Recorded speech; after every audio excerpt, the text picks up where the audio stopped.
Good morning, Zio here, and today is Sunday, which means we do our Sunday gaming roundup. Wow, I can never remember the names of my stuff. Anyway, where we go ahead and we take a look back throughout the week, sort of lightly go over what all we touched on. If you want to see the full video, links are in the description down below, and occasionally we talk about something extra, like the cancellation of BitChute. That's right, BitChute guys, we got canceled. But it's okay, we're not canceled now, but we tried to get canceled. No, they tried to cancel us. Anyway, let's get into it, shall we?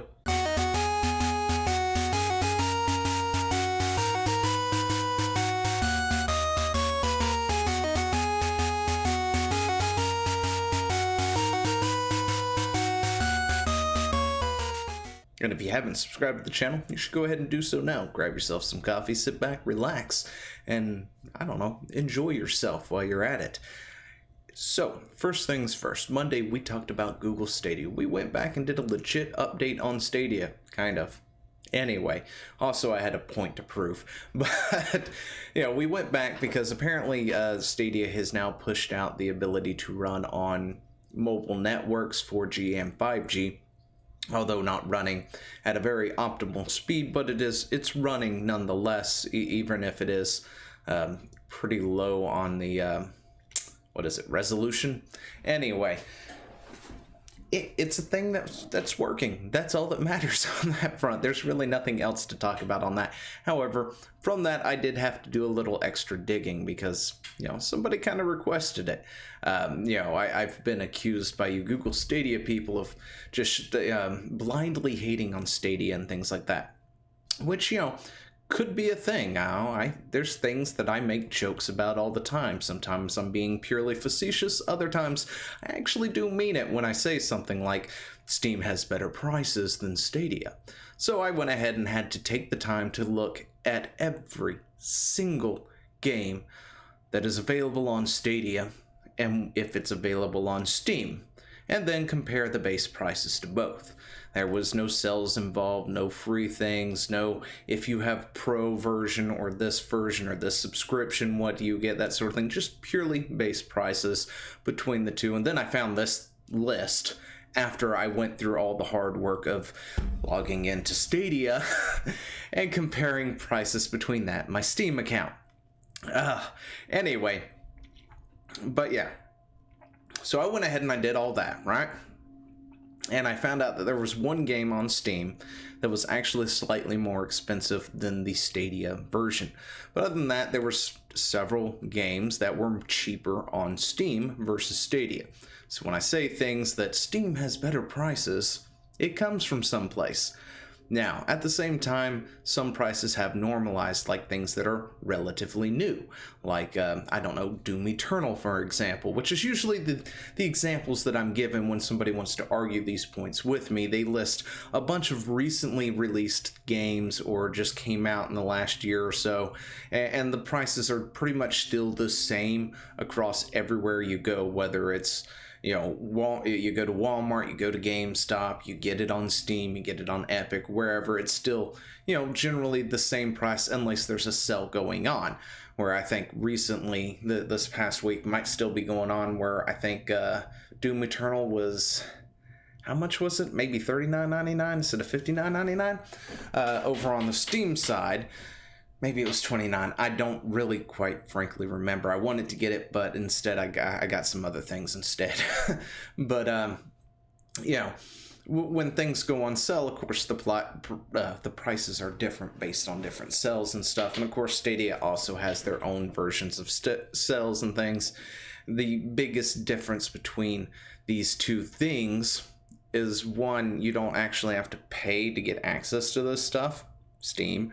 Meanwhile, on Stadia, you do have to pay for a pro, membership to get access to those Steam sell prices. Some of the better sell prices, anyway, among other stuff. And of course, the video that sparked all this was a video about xCloud, which is still gonna kick the crap out of Stadia. Sorry. Anyway, enough of the Stadia hate. Let's move on.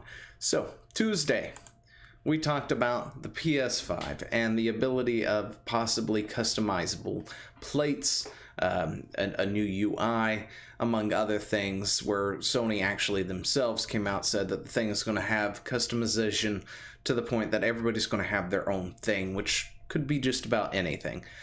We speculated on whether or not the way the plates are made, are they actually made that way to be truly customizable, or if it's made just to have easier access to the system, because we've all seen the look of the robot whatever thing that we're getting for the PlayStation 5.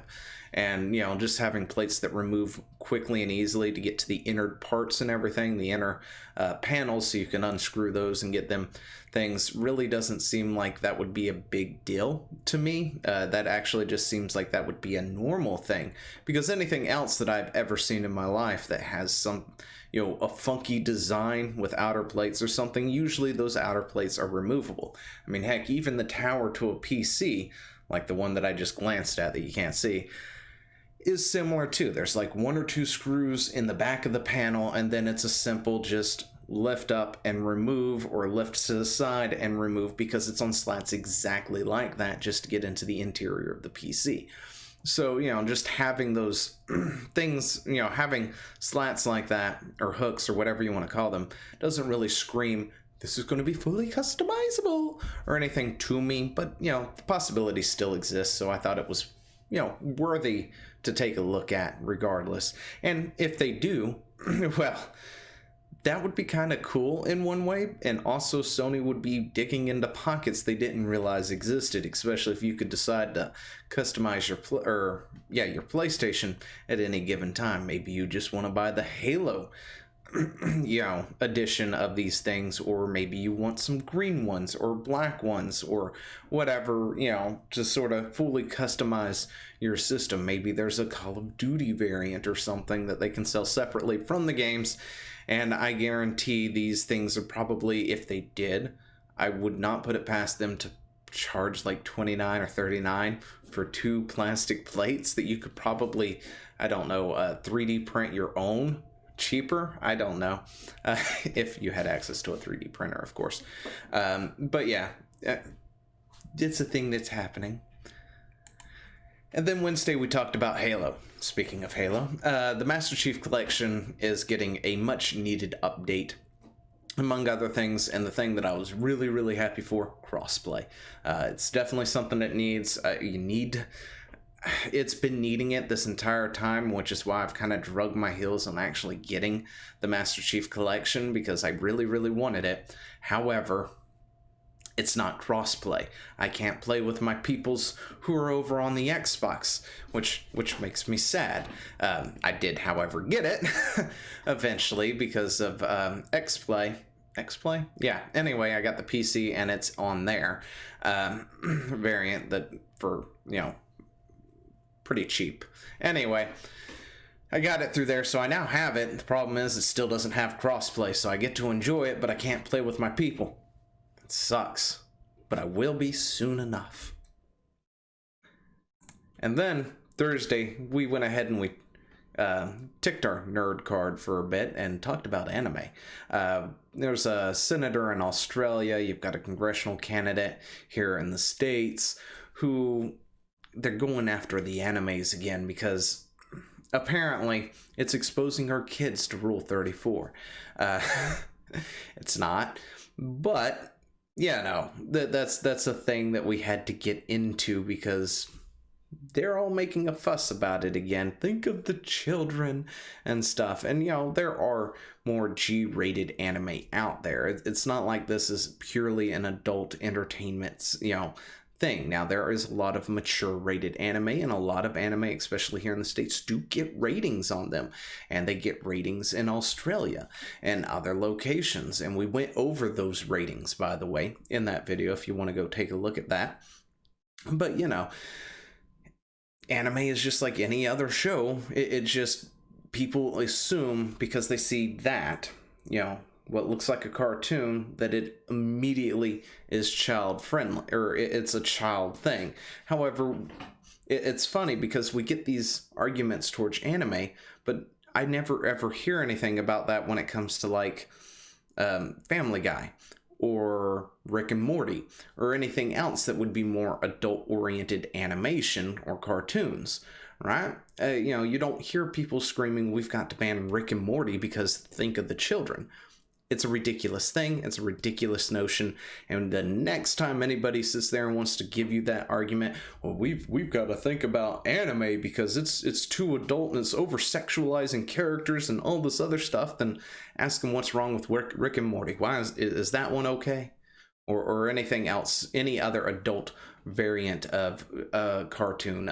Archer. There we go. That's one, right? Can't remember. That was an Adult Swim thing, right?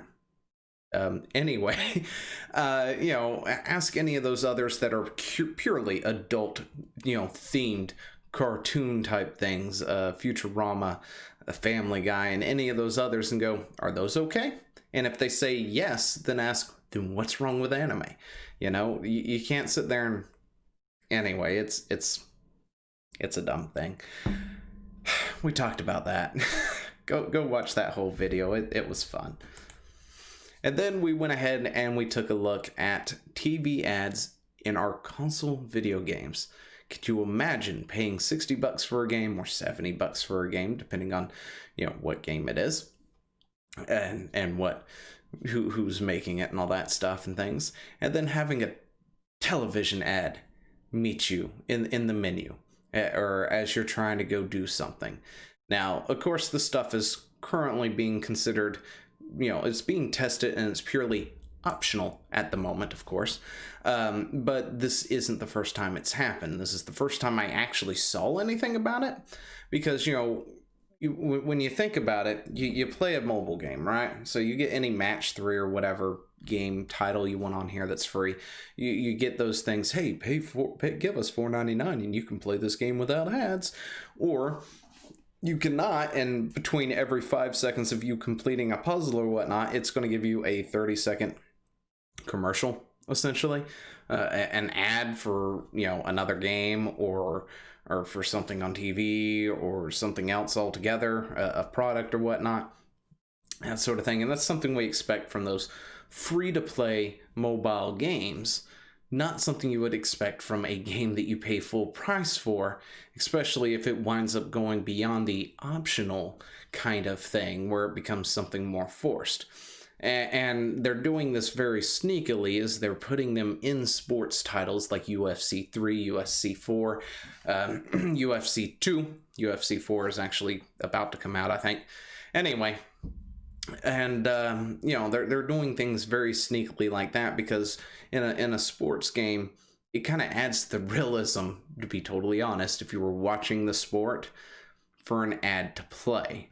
So it kind of adds to the realism, I guess you can say. And there's a difference between like putting it on banners or something that's on the court side or on the side of a billboard or something in GTA, for Monster, or what was it?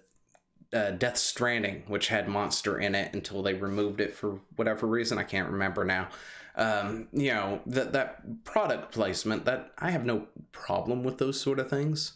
It's just when you're forced to stop for 15 seconds and do this, and then it's going to get even worse than that. What I theorize would happen if this continues is, you'll have a loading screen. The loading screen is pushed out to 15 seconds regardless of how fast your system is. And in place of that loading screen, it plays an ad. And their excuse, the game's loading anyway, so it's not like you're missing anything. Anyway, we also talked about people gaining the system using said optional ads in UFC 2 in order to gain coins for them to then pay for the microtransactions that they don't want to pay for either, because the game locks a bunch of stuff behind microtransactions. Yay. So that's a thing. Let's continue. This is going to be a long Sunday. Anyway, then we had Saturday come along. Saturday came, we talked about upcoming game releases, like UFC 4, I believe, and Journey to the Moon or something. Gosh, I can't remember now. Anyway, we did talk about some new games that are coming out, games coming up. that sort of thing, like we do every Saturday. So if you want to know what's on that list, go take a look. And then for our Sunday Extra. Our Sunday Extra, the day Twitter tried to cancel BitChute. It's coming. It was coming. I saw it coming. I've talked about this in the past. I don't know if I've talked about it in video format and just with people, on Discord or what, because I can't remember everywhere I've talked about it, but we see this time and time again. When alt tech gets big enough, mainstream tech comes crashing down hard with no remorse, no sorrow, no anything. And then when it doesn't, they can't get away with it like they want to, it's a, oops, I'm sorry, we didn't mean to, it was an accident. It's not like we meant to blacklist it or anything on our non-blacklist, because we totally don't blacklist or shadow ban anybody. But anyway, BitChute went down on Twitter, essentially. You could not post a single link onto Twitter. And, I did a thing here where I was showing off trying to post the same links in different variants, getting the same thing. Sorry, went wrong, but don't fret, let's give it another shot, because apparently BitChute is now dangerous. And other people also did plenty of videos on this, so I'm sure there's several out there to take a look at. But yeah, we went through, and I didn't have time to make an actual video on it, so we're doing it now, essentially. But yeah, we went through and we tried posting various things. We posted YouTube links, Twitter and YouTube links, or BitChute and YouTube links, BitChute only links, and we came to a very, very interesting thing while doing so, because apparently you just can't make a BitChute link for some reason. Now, they did fix it. That did get itself fixed by the end of the day or the morning after. I can't remember. But yeah, apparently, warning, this link may be unsafe.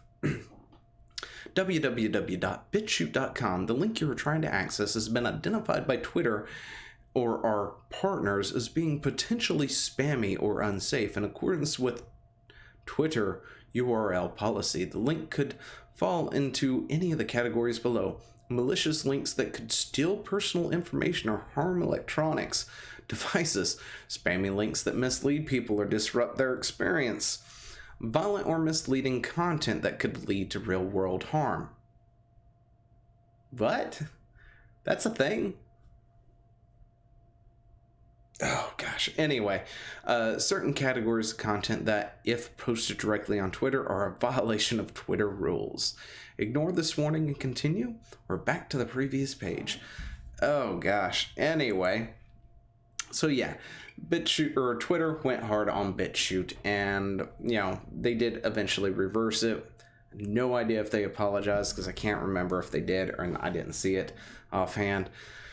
But they did flag any BitChute video as potentially harmful, and this is something that we see every time when it comes to alt tech, because that's apparently the words we're using now, anything that's not mainstream tech. But we've seen it time and time again, right? BitChute didn't have an app anymore, I think, because it got banned from the store, but there's now another one, BitLife or something, Bit something. Anyway, I've got to go look it up. I was recently told about it like this morning, so I haven't actually had a chance to go check it out. But other things like what was it? Gab. Gab was a big no-no. It started to rise up in the ranks there, competing with Twitter, and then suddenly out of nowhere, Gab is an alt-right something another, breeding hatred, blah blah blah, this, that, and the other, to the point that Stripe and MasterCard kicked them to the curb, which, in my opinion, should technically be illegal for payment processors like that, unless an organization is deemed, I don't know, some kind of worldwide terrorist group.